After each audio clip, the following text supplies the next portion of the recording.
Market में support और resistance दो ही वजह से काम करते हैं, या तो बायर या सेलर ज़्यादा हो या वहाँ पर कुछ पेंडिंग ऑर्डर्स हो। यहाँ पर ये एक बहुत ही बड़ा रेजिस्टेंस था, लेकिन मार्केट ने इसको इस तरीके से तोड़ा है कि इसका मार्केट में कोई अहमियत ही नहीं है। लेकिन यहाँ पर एक छोटा सा रेजिस्टेंस है जिसको मार्केट ने रेस्पेक्ट किया है, और रेस्पेक्ट करने के बाद में इसको ब्रेक किया है, फिर मार्केट रिटेस्ट करके ऊपर की तरफ गया। यहाँ पर मार्केट में एक और छोटा सा रेजिस्टेंस है, उसको भी मार्केट ने दोबारा जाके रेस्पेक्ट किया है।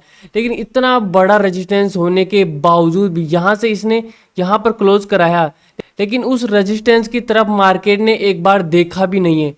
क्यों? क्योंकि यहाँ पर इस रेजिस्टेंस पर पेंडिंग ऑर्डर्स बहुत ही कम थे और इन रेजिस्टेंस के पास में पेंडिंग ऑर्डर बहुत ही ज्यादा थे। आज की इस क्लास में हम पेंडिंग ऑर्डर्स की एक स्ट्रेटेजी सीखने वाले हैं, जिसमें हम लेटेस्ट वीक के लाइव ट्रेड्स के साथ में टेस्टिंग करेंगे। और इस स्ट्रेटेजी को बहुत सारी प्रो फर्म्स भी यूज करते हैं। क्यों? क्योंकि ये एक लॉजिक बेस एंट्री मेथड वाली स्ट्रेटेजी है। उसी वजह से बहुत सारी प्रो फर्म्स इस स्ट्रेटेजी को यूज करते हैं, और ये स्ट्रेटेजी बिगिनर्स के लिए बहुत ही अच्छा है जिनको प्राइस एक्शन नहीं आता है।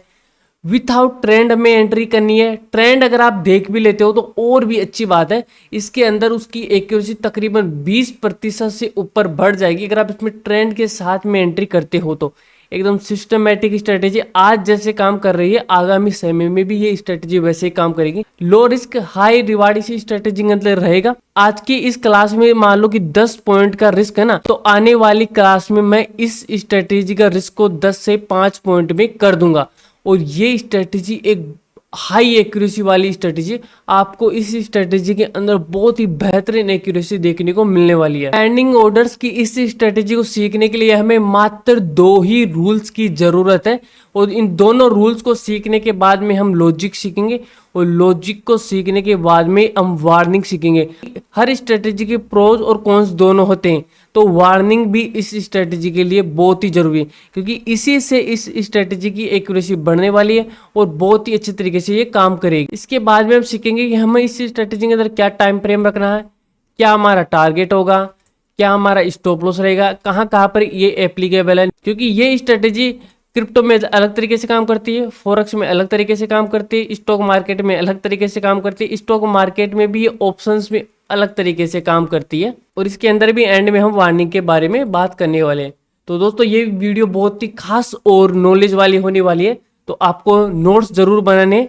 ठीक है दोस्तों, तो चलिए दोस्तों बिना देरी के वीडियो शुरू करते हैं। तो सबसे पहले नंबर का हमारा रूल है कि वेट फॉर 1 कैंडल क्लोज। हमें हमारे डायरेक्शन में एक कैंडल क्लोज होने का वेट करना है। अब वो चाहे से ग्रीन हो या चाहे से वो रेड हो, लेकिन हमें हमारी तरफ एक कैंडल क्लोज होने का वेट करना है। ठीक है, जैसे ये ग्रीन कैंडल बन गई तो इसके बाद में एक और ग्रीन कैंडल इस तरीके से। ठीक है, या ये मान लो कि ये फर्स्ट रेड कैंडल थी और इसके बाद में एक और फर्स्ट रेड कैंडल बन गई है, तो हमें हमारे डायरेक्शन में 1 कैंडल क्लोज होने का वेट करना है। नेक्स्ट हमारा रूल है फर्स्ट कैंडल हाई या लो, नेवर टच सेकेंड कैंडल लो या हाई। ठीक है, मतलब कि जो हमारी पहली कैंडल का हाई या लो है वो सेकंड कैंडल के लो या हाई के टच नहीं होना चाहिए। ये यहाँ पर क्लोज हो चुकी है, इस जगह पे ये कैंडल क्लोज हो गई है। अब यहाँ पर हमारी इसके बाद में, इसको क्लोज होने के बाद में हमारी यहाँ पर सेकंड कैंडल ओपन होगी। ठीक है, इस जगह पे तो मान लो कि हमारी सेकंड नंबर की कैंडल यहाँ पर क्लोज ओपन हो गई है। ठीक है, तो अब इस स्ट्रेटेजी हमें ये ध्यान देना है कि जो सेकंड नंबर की कैंडल की क्लोजिंग हो रही है ना, उसकी क्लोजिंग जो हमारी जो पिछली कैंडल थी ना, जो हमारी पिछली कैंडल की क्लोजिंग थी उसकी क्लोजिंग से ऊपर होनी चाहिए। हमारी जो पहले नंबर की कैंडल थी ना, उसकी जो क्लोजिंग थी उसकी क्लोजिंग से ऊपर हमारी सेकंड कैंडल की ओपनिंग होनी चाहिए। ठीक है, मतलब कि क्लोजिंग और ओपनिंग दोनों के बीच में गैप होना चाहिए। ठीक है भाई, यहाँ तक आप सीख गए। अब इस गैप के बाद में, ठीक है, जो हमारी पिछली कैंडल का हाई था, ठीक है, अब जो हमारी ये सेकंड कैंडल है, ये वाली कैंडल हमारी बनी है, उसका लो यहाँ पे मान लेता हूँ कि ये हमारी सेकंड कैंडल है ना, यहाँ पे ओपन हो गई है इस तरीके से। मतलब कि जो हमारी पहली कैंडल का हाई था, ठीक है, और यहाँ पर उसका ये क्लोज था। ठीक है, तो क्लोज और ओपन के बीच में गैप होना चाहिए। ठीक है, क्लोज और ओपन के बीच में गैप होना चाहिए। इसके साथ में ही जो हमारी पहली कैंडल का हाई था और जो दूसरी कैंडल का लो था, उन दोनों के बीच में भी गैप होना चाहिए। मतलब कि दोनों कैंडल्स की विक्स भी टच नहीं होना चाहिए। ठीक है, अब देखो मैं दो बात क्यों बोल रहा हूँ कि क्लोजिंग और ओपनिंग ऊपर क्यों नहीं चाहिए, और दोनों की विक्स के हाई और लो क्यों नहीं टच होनी चाहिए। क्योंकि बहुत बार क्या होगा ना, जो हमारी सेकंड नंबर की कैंडल है ना, वो यहाँ पर विक बनाएगी ही नहीं। ठीक है, तो इसलिए मैं आपको बोल रहा हूं कि अगर कैंडल विक नहीं बना रही ना, तब भी दोनों कैंडल्स के बीच में गैप होना चाहिए। दोनों कैंडल्स की कोई भी हाई और लो दोनों टच नहीं होने चाहिए। अगर सेकंड नंबर की कैंडल का यहाँ पर लो नहीं है ना, तो उसकी ओपनिंग टच नहीं होनी चाहिए। मतलब कि इतनी सी बात है, शायद आपको समझ में आ गई होगी कि दोनों कैंडल्स का कुछ भी टच नहीं होना चाहिए। बस आपको इतना सा याद रखना है कि दोनों कैंडल्स का ना तो हाई टच होना है, ठीक है, ना दोनों कैंडल्स का लो टच होना है, ना दोनों कैंडल्स की ओपनिंग टच हो, और ना ही दोनों कैंडल्स की क्लोजिंग टच होनी चाहिए। ठीक है, मतलब कि दोनों कैंडल्स बिल्कुल सेपरेट होनी चाहिए, दोनों कैंडल्स का कुछ भी टच नहीं होना चाहिए। ठीक है, इसी का उल्टा डाउन साइड के लिए होगा कि उस डाउन साइड में भी कैंडल का हाई लो ओपन या क्लोज कुछ भी टच नहीं होना चाहिए। अभी मैं चार्ट के ऊपर आपको और भी अच्छे से समझा दूंगा। अभी आप ध्यान रखना कि दोनों कैंडल्स का कुछ भी टच नहीं होना चाहिए, दोनों के बीच में गैप होना चाहिए। इस तरीके से यहाँ पर ये गैप होना चाहिए दोनों के बीच में। तो दोनों हमारी कैंडल्स है ना, उसके बीच में ये गैप होना चाहिए। हमें ये गैप चाहिए दोनों कैंडल्स के बीच में। ठीक है, कुछ भी टच नहीं करना चाहिए। अब देखो इसका लॉजिक हम समझ लेते हैं, फिर लॉजिक के बाद में हम यहाँ पर एंट्री और वार्निंग को सीखेंगे। ये कैंडल हमारी ऊपर क्लोज कर गई है, इस जगह पे क्लोज हो गई है, और ये उसका हाई है। ठीक है, और ये नेक्स्ट कैंडल का यहाँ पर लो है, और ये नेक्स्ट कैंडल की ओपनिंग है, और दोनों के बीच में गैप है। अब देखो, अब जब मार्केट यहाँ से पहली कैंडल क्लोज हुई एक डायरेक्शन में, इसका मतलब क्या था कि यहाँ पर ना बायर स्ट्रोंग है, यहाँ पर बायर स्ट्रोंग है। लेकिन होता क्या है ना कि मार्केट में बहुत सारे बड़े प्लेयर होते हैं, बहुत ही ज़्यादा बड़े प्लेयर होते हैं। तो मान लो कि यहाँ पर ये प्राइजेस हैं कि यहाँ पर एक स्टॉक की प्राइस मान लो कि यहाँ पर 10 है, फिर यहाँ पर ऊपर गए तो हम 11 है, फिर हम ऊपर गए तो हम यहाँ पर 12 है, फिर हम ऊपर गए तो यहाँ पे 13 है, यहाँ पर ये 14 है, और यहाँ पर ये 15 है, और यहाँ पर ये 16 है। ठीक है, तो बड़े प्लेयर ना यहाँ पर प्राइजेस के ऊपर वो क्या रखते हैं कि उनको 10 पॉइंट पे बाय करना है, और कुछ क्वांटिटी उनको 11 पॉइंट पे बाय करनी है, और कुछ क्वांटिटी उनको 12 जब प्राइस जाएगी तब बाय करनी है, और कुछ क्वांटिटी उनको जब मार्केट की 13 रुपये प्राइस पे जाएगा ना तब उनको बाय करना है। क्यों? क्योंकि एक ही प्राइस पर उनको सारे ऑर्डर नहीं मिलते हैं, और अगर वो सारे ऑर्डर एक ही प्राइस पर, मान लो कि उनके पास 100 क्वांटिटी है, वो 100 क्वांटिटी अगर वो एक ही प्राइस पर एक साथ बाय कर लेंगे ना, तो मार्केट एक साथ बम्प कर जाएगा। और आपको भी पता है कि अगर उनको 100 क्वांटिटी बाय करना है ना, तो 100 क्वांटिटी उनको एक प्राइस पर सेल करने वाले भी नहीं मिलेंगे। तो उस वजह से ना उनके ऑर्डर यहाँ पर कुछ रह जाएंगे, और मार्केट एक साथ बहुत तेजी से बाउंस करेगा। और होगा क्या, उसकी वजह से उनको कुछ ऑर्डर तो 10 रुपए की प्राइस पर मिलेंगे, कुछ उनको 11 पे मिलेंगे, और कुछ उनको 12 पे मिलेंगे, और कुछ उनको 13 पे मिलेंगे। ठीक है, मतलब कि मान लो कि उनकी 100 में से 20 क्वांटिटी यहाँ पे ट्रिगर हो गई, 10 क्वांटिटी यहाँ पे, फिर 40 यहाँ पे, और फिर बची हुई क्वांटिटी कुछ 13 पे यहाँ पे ट्रिगर हो गई। क्यों? क्योंकि एक ही प्राइस पर वो ऑर्डर डाल के नहीं रखते हैं, क्योंकि अगर एक प्राइस पर ऑर्डर डाल के रखेंगे तो सारे ऑर्डर एक साथ ट्रिगर हो जाएंगे, और मार्केट तेजी से बाउंस बैक कर जाएगा, और वहां पर उनके कुछ ऑर्डर फिर शेष रह जाएंगे। तो इसी वजह से जब ये वाला मेथड काम करता है ना, तो हमें पता रहता है कि जब मार्केट यहाँ पर तेजी से बाउंस करता है ना यहाँ पर, तो मार्केट क्या करता है ना कि यहाँ पर जो 13 या 14 रुपए की प्राइस है ना, वहां पर मार्केट एक गैप बना के चल जाता है, और उस गैप की वजह से जो बड़े प्लेयर के कुछ ऑर्डर थे ना, वो यहाँ पर ट्रिगर नहीं होते हैं। ठीक है, अब जब मार्केट यहाँ पर 15, 16, 17 ऊपर जाके फिर दोबारा से यहाँ पर नीचे की तरफ आता है ना, तो उनके जो ऑर्डर बचे हुए थे ना कि 14 रुपए की प्राइस पर बाय करना था उनको, और 13 रुपए की प्राइस पर उनको बाय करना था, तो वापस से मार्केट आता है, और ये इन प्राइजेस के पास में आके ये सारे ऑर्डर ट्रिगर हो जाते हैं, फिर ऊपर की तरफ मार्केट इस तरीके से जाता है। तो ध्यान रखना कि बड़े प्लेयर कभी भी एक पॉइंट पर यहाँ पर सारी क्वांटिटी बाय नहीं करते, वो एक कैंडल के अंदर अलग अलग प्राइजेस के ऊपर बाइंग करते हैं, ठीक है। और अलग अलग प्राइस के ऊपर अलग अलग क्वांटिटी उनकी लगी हुई रहती है, लेकिन बस बहुत बार वो क्वांटिटी एक साथ ट्रिगर हो जाती है, या कोई न्यूज मान लो या कुछ भी मान लो, उस वजह से कुछ ऑर्डर यहाँ पे बच जाते हैं और मार्केट तेजी से ऊपर की तरफ चला जाता है, और जो बचे हुई प्राइजेस में उनको कुछ बाय करना था ना, वो ऐसे कैसे शेष रह जाता है, और जब द मार्केट दोबारा आता है तो वो सारे ऑर्डर यहाँ पर ट्रिगर हो जाते हैं, और उसी वजह से यहाँ पर मार्केट एक यहाँ से बाउंस बैक देता है। तो उम्मीद है दोस्तों आपको इस स्ट्रेटेजी का लॉजिक समझ में आ गया होगा, ठीक है।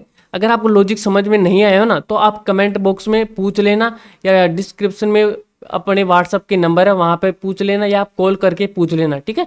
लेकिन तुक्के नहीं बिड़ाने में, बस लॉजिक से हमें काम लेना। दोस्तों वार्निंग को हम चार्ट के ऊपर जाने के बाद में ही सीखेंगे, उससे पहले हम देख लेते हैं कि इस स्ट्रेटेजी में हमारा टाइम फ्रेम क्या होना चाहिए, ठीक है।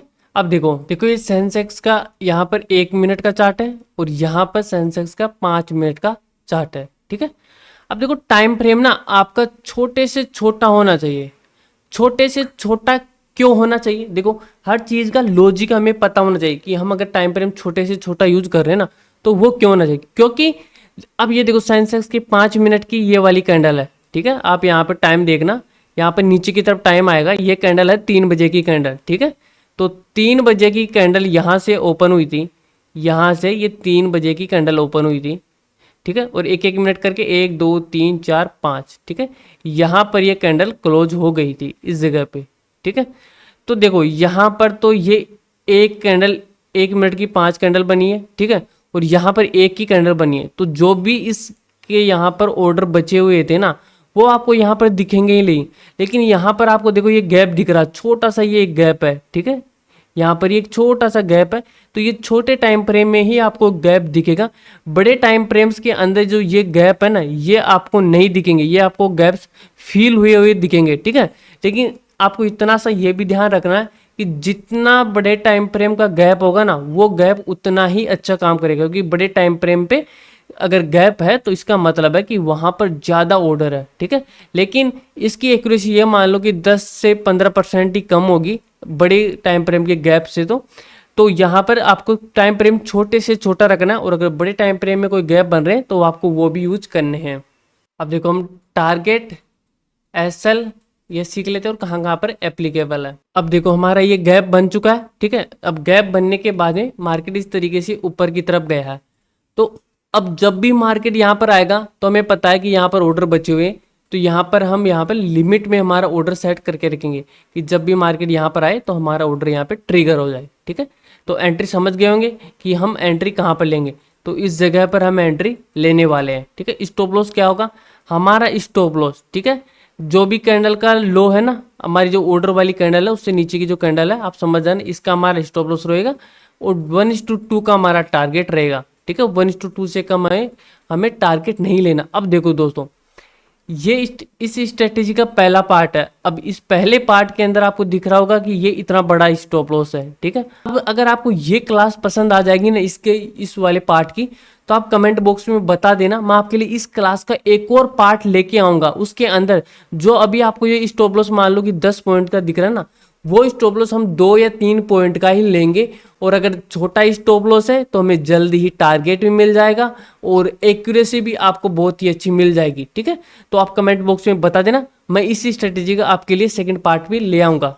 अब देखो दोस्तों हम वार्निंग को सीख लेते हैं, ठीक है। वार्निंग के बाद में हम कहाँ कहाँ पर एप्लीकेबल है इसको भी बात कर लेते हैं। तो चलो चार्ट पे हम कुछ एग्जांपल से इसी स्ट्रेटेजी को सीख लेते हैं। पहली कैंडल हमारी क्लोज हो गई थी, ठीक है। इसके बाद में यहाँ पर सेकंड कैंडल हमारी यहाँ पर क्लोज हो गई है, यहाँ पे हमारी सेकंड कैंडल क्लोज हो गई। यहाँ पर कुछ पेंडिंग ऑर्डर्स आपको पता होगा कि वो बच गए हैं, ठीक है, क्योंकि मार्केट एक साथ मूवमेंट करा है, तो यहाँ पर उस वजह से उन बड़े प्लेयर को जो ऑर्डर यहाँ पर लेने थे यहाँ पे लेने थे, तो वो ट्रिगर नहीं हुए हैं, तो ये प्राइस आई नहीं है। तो अब जब मार्केट दोबारा जाएगा तो वो ऑर्डर यहाँ पे ट्रिगर हो जाएंगे, ठीक है। तो यहाँ पर हम हमारा ऑर्डर लिमिट में सेट करके रखेंगे इस जगह पे, ठीक है। और पिछली कैंडल का हमारा हाई का स्टॉप लॉस रहेगा 15 पॉइंट का, ठीक है। और 30 पॉइंट का हमारा यहाँ पे टारगेट रहेगा। अब इसमें देखो इस स्ट्रेटेजी में जो हमारी वार्निंग है ना, वो ये है कि इस स्ट्रेटेजी के अंदर हमें 1:1 बहुत ही जल्दी मिल जाता है। इस स्ट्रेटेजी के अंदर हमें 1:1 बहुत ही जल्दी मिल जाता है। बहुत बार तो क्या होगा ना कि ये एक ही कैंडल इस तरीके से जाके ऐसे टच करके इस तरीके से वापस भी आ जाएगी, क्योंकि दोस्तों जब अगर यहाँ पर ऑर्डर कम होंगे ना तो वो एक ही कैंडल सारे ऑर्डर्स को टच कर देगी, कि मान लो कि यहाँ पर 10 ऑर्डर ही बचे हुए थे, कैंडल टच करी और ऐसे थोड़ा सा आगे मूवमेंट करेगा। अगर यहाँ पर ज्यादा ऑर्डर होंगे ना तो मार्केट बहुत ही लंबी दूरी तय करेगा। इसलिए हमें जो, अगर आप 10 क्वांटिटी ट्रेड कर रहे हो ना तो 5 क्वांटिटी आप 1:1 पे निकाल लेना, ठीक है। और बाकी बची हुई 5 क्वांटिटी को आप कोस्ट टू कोस्ट करके बाकी के लिए आप छोड़ देना, ठीक है। तो इसलिए आपको थोड़ा ध्यान देना है। वार्निंग इसलिए मैंने आपको दी है कि क्योंकि हमें पता नहीं है ना कि यहाँ पर कितने ऑर्डर बचे हुए हैं, उसी लिए हम यहाँ पर रिस्क मैनेजमेंट करेंगे कि हमें नहीं पता कि यहाँ पर कितने ऑर्डर बचे हुए हैं, तो मार्केट छोटी भी मूवमेंट दे सकता है और बड़ी भी मूवमेंट दे सकता है। हाँ, अगर आप इसको ट्रेंड के साथ में यूज कर रहे हो ना, ऐसे कि मार्केट लोड लो, लो रहा है लोड लो, ठीक है, कि अब पता है कि मार्केट जाना ही चाहिए इस तरीके से, तब तो आप यहाँ पर 1:2 के लिए सारी क्वांटिटी को होल्ड कर सकते हो, ठीक है। तो ये रिस्क मैनेजमेंट आपको जरूर कर लेना है। उसी तरीके से यहाँ पे देखो, यहाँ पर थोड़ा बहुत इन दोनों कैंडल्स के हाई और लो के बीच में गैप है, और मार्केट जब यहाँ पे आएगा तो यहाँ पे हम ट्रेड ले लेंगे, और लो का हमारा स्टॉप लॉस रहेगा 12 पॉइंट का, और 24 पॉइंट का हमारे यहाँ पे टारगेट रहेगा। यहाँ पे देखो ये गैप है हमारा 20 जून का 10:12 AM वाली कैंडल का, ठीक है। तो यहाँ पर अभी तक मार्केट आया नहीं है, लेकिन जब भी आएगा तो यहाँ पर आपको इस तरीके से एक मूवमेंट देखने को मिलेगी। जब मार्केट यहाँ पे आएगा तो एक छोटी सी मूवमेंट, ठीक है।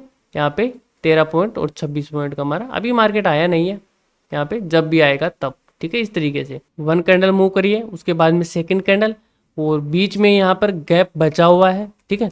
तो मार्केट यहाँ पे जब आएगा तो हम यहाँ पे ट्रेड लेंगे इस जगह पे, और यहाँ पे 12 पॉइंट का एसएल है और 24 पॉइंट का हमारा टारगेट रहेगा।